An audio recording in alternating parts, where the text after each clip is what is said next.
Hey everybody, it's Eric from epautos.com, your libertarian car guy. Thought I'd do a quick walk around here of the 2020 Benz GLE. This one is the 450, which has the new inline six-cylinder engine. Hooray for Mercedes. They've brought back one of my favorite engines and, in my opinion, one of the best engine types that you could conceivably buy. The inline six is a magnificent engine because it's inherently balanced. It has a particular sound. It's extraordinarily smooth. And it's the ideal power plant for a luxury vehicle like this GL. The GL also has a 48-volt electrical system, which is necessary to power all of the amazing electronics that this thing has. And I thought I would try and show you some of those while it's still fairly dark out, particularly the interior of the vehicle, which is most impressive, as Darth Vader used to say. Okay, let's have a look. You can see here we've got this nice full-length flat screen display that is similar to the one that debuted in the S-Class sedan some years ago, but it's much improved now. And hang on a second. It also has essentially a form of AI. Mercedes calls it MBUX. And you'll see that it says, "How may I help you?" And if you talk to it, it'll respond to your commands. And not only that, it will learn your preferences over time, so that essentially the car becomes your car in a way, in a deeper way than that used to mean. I'm not going to say too much because I don't want the car to think I'm talking to it. Also new, you'll see they've updated their... Here we go. See, it asked me what I would like to do. Hopefully, I'll continue to talk without causing frustration for the system. This is Mercedes' new mouse input system. It's a little different from what they had before.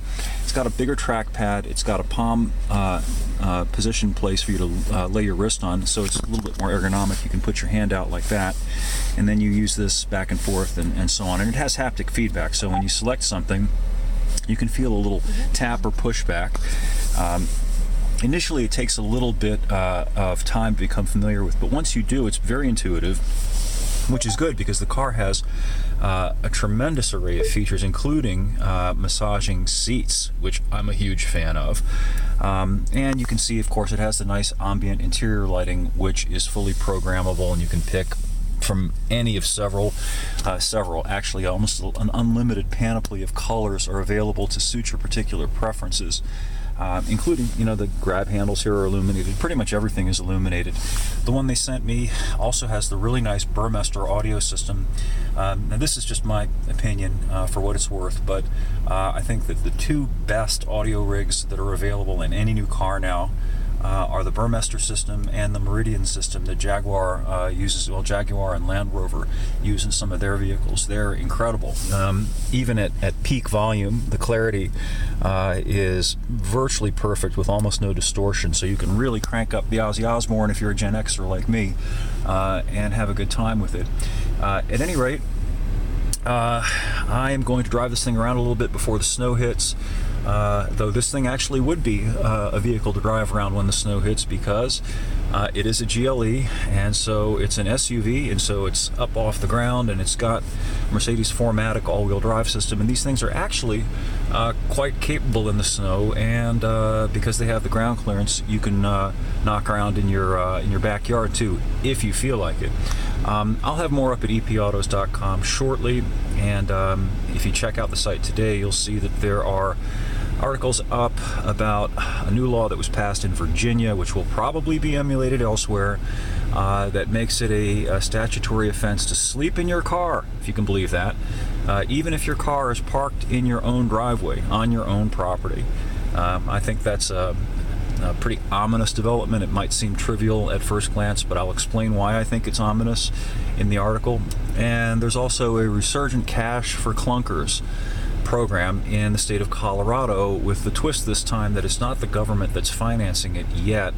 The dealer network up there is buying up older cars and having them crushed, in my opinion, in order to reduce the availability of used cars as affordable alternatives in order to gin up more business for new cars. Of course, it's being presented as an environmental stratagem. Got to do it to save the planet. New cars produce fewer emissions, are better for the Earth, and so on and so on. Again, read the thing and see what you think. Maybe I'm off half-cocked. You tell me. Thanks for viewing, and we'll catch up with you again soon.